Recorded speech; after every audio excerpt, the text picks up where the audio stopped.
Swayam Prabha. Digital India. Educated India.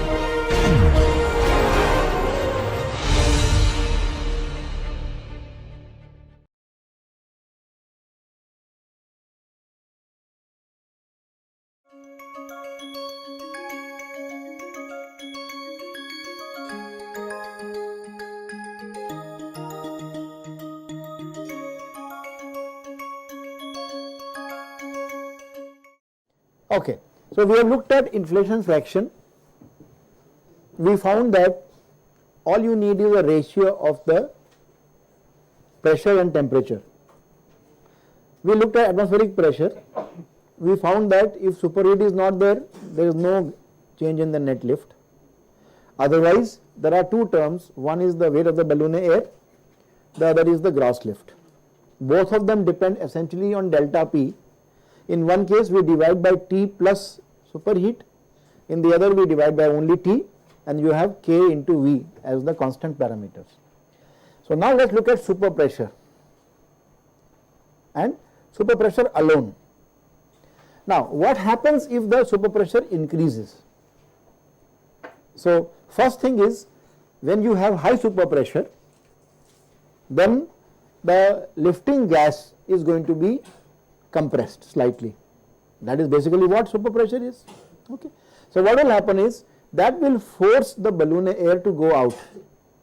So simply there will be lower, or there will be higher I. Okay. There will be lower I, sorry. Okay. Why should it be low? If you are compressing, oh, because the gas also is compressed. Okay. Now more balloon air will be sucked in to maintain the envelope shape and volume, because if you don't do that,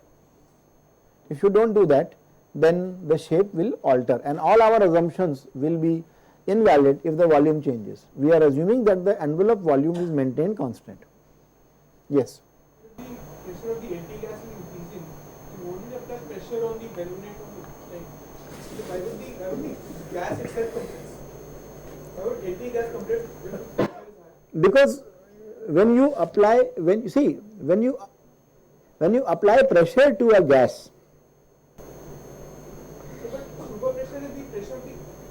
like it's not the external pressure that is applied. Yeah, it's the pressure inside. Correct, you are right. Superpressure is the pressure of the gas inside, LTA gas inside. So that is why when the pressure of the gas increases slightly, it will push out the balloon air. Correct? That's what I am saying. It will push out the balloon air. Why would the gas compress? It's like expanding. Like balloon air has gone out, so there's more volume for the empty gas.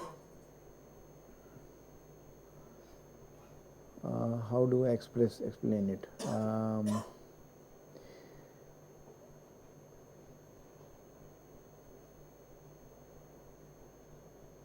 See, the total volume available is the same.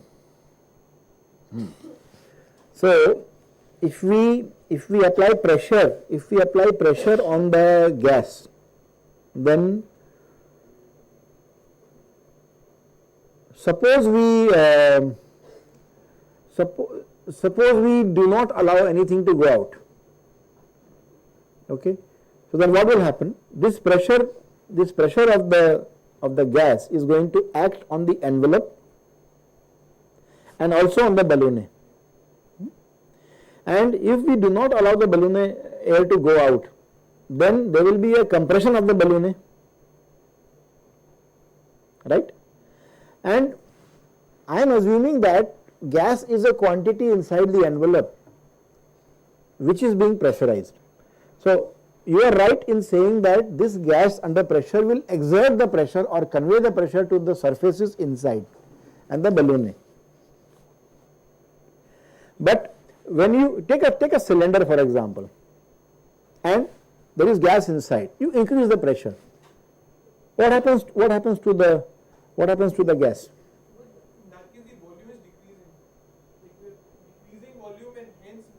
Okay. In this case, the volume is not decreasing. Okay, point taken. So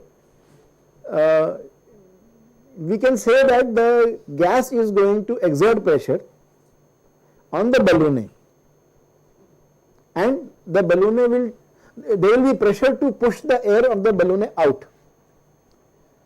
Okay, but the balloon is going to resist that by sucking in more air to maintain the volume. Yes. Sir, in this case, isn't it so that we increase the size of the balloon in order to increase PSP?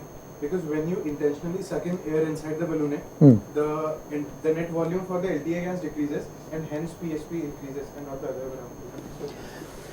See, it depends on whether you are looking at a closed system or an open system. If you look at an open system, then we consider that the balloon is in contact with the atmosphere always. Okay. In that case, we can say yes, the air is being sucked and the pressure is being applied to the gas inside. When I say superpressure, I basically mean that when we fill the gas in the envelope, okay, I can fill the gas in the envelope at a pressure equal to atmospheric. So what will happen is that there will be zero differential pressure between the balloon, between the gas inside and outside. But I fill the gas with a higher pressure and then I lock it or I close the valve. That is what is called superpressure. It is not because of the pressure from the balloon. It is because of the intentional pressure that you put. So consider a case when there is no balloon. Just to make matters simple, you can still have superpressure, which will be pressurized balloon. When you have a balloon, an envelope, and now you fill in air at high pressure. So the balloon is at some volume. Let's say it is locked. This is now a closed system. Now I push the gas at more pressure, or I just increase the pressure of the gas inside. That is what is being discussed here.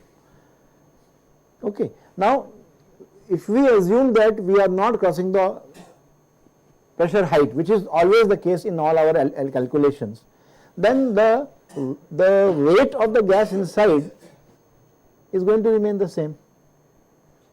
Weight of the LT gas will remain the same. We are not putting more gas. We are putting the same gas under higher pressure.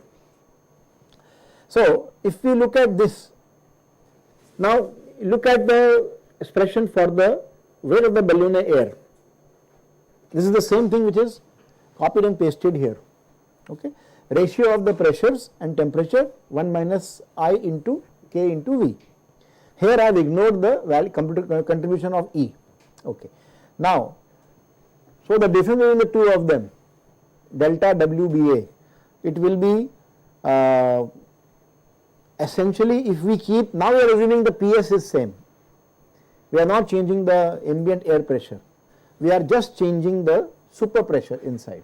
So therefore, it will be PSP1 and PSP2. So the difference will come because of only PSPs.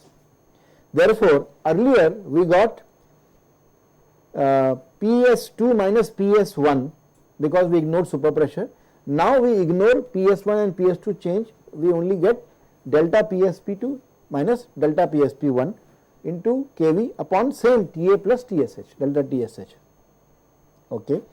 Now the net gross lift, the net lift is basically the gross lift difference minus the balloon air weight, but the gross lift is not going to change.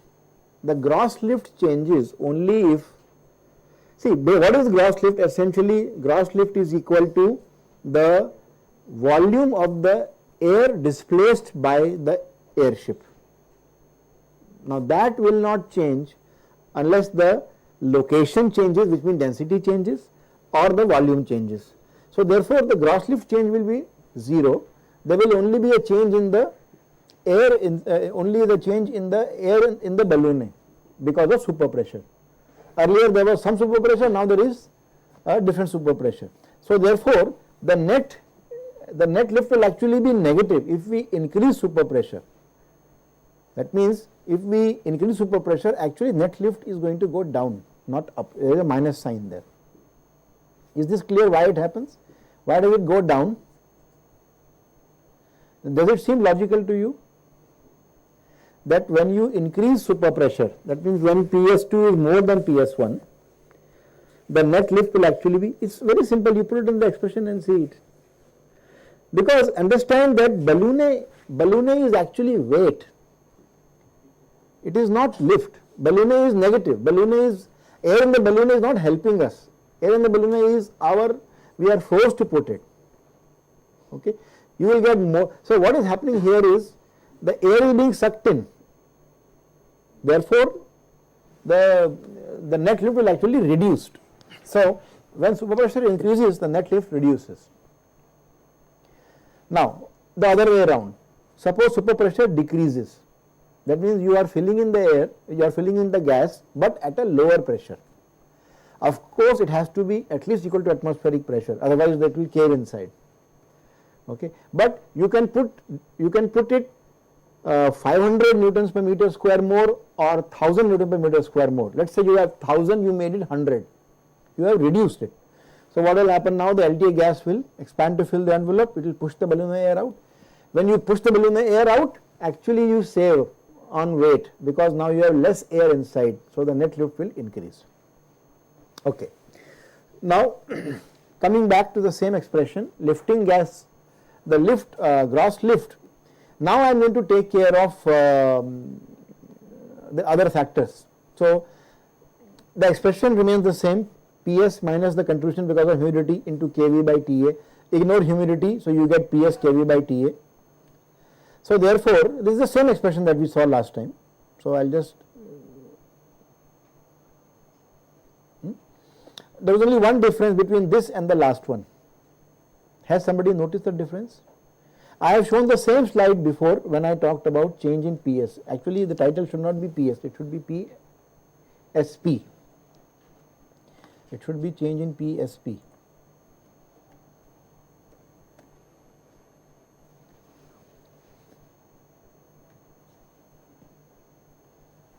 So this portion is the same, but the difference will come when you look at the ignoring of the PSP.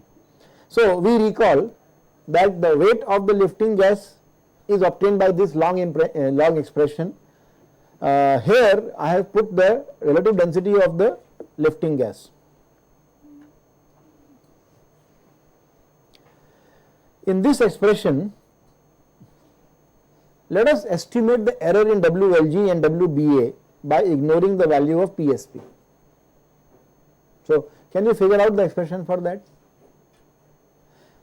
So basically what you do is you calculate WLG with PSP considered and then take the difference upon WLG when it is considered into 100%. So it will be, you can just try yourself what you will get.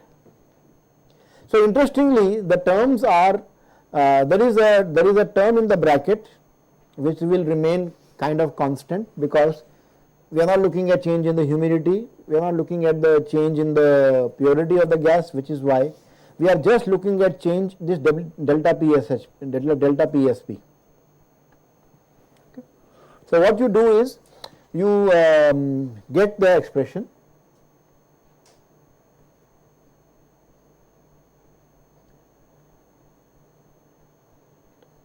The expression will be this whole expression on the top 1 minus RD PG Y PS etc. This whole thing will be the WLG when you include superpressure minus, just put delta PSP equal to 0 and the difference of the two divide by the whole expression. So things like I, K, V are, and this whole square bracket will be there in both the expressions. They will all knock off. So what will remain is only PS plus delta PSP and then PS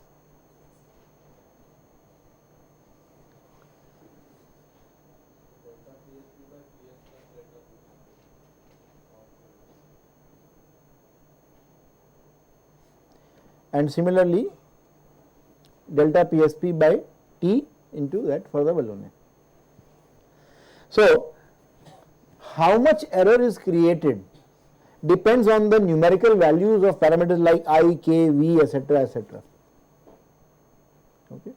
So for any operating condition we can calculate the error. We will do this question later. Right? Wouldn't the change in delta PSP or It will affect I, but what has happened is, in the if you see the calculations, there is some I and there is in the beginning and there is some I in the end, I1 and I2. And by using the expression relationship between I2 and I1, which is P1 by P1 by T2, we can eliminate the effect of I. Okay. So that is what we have done.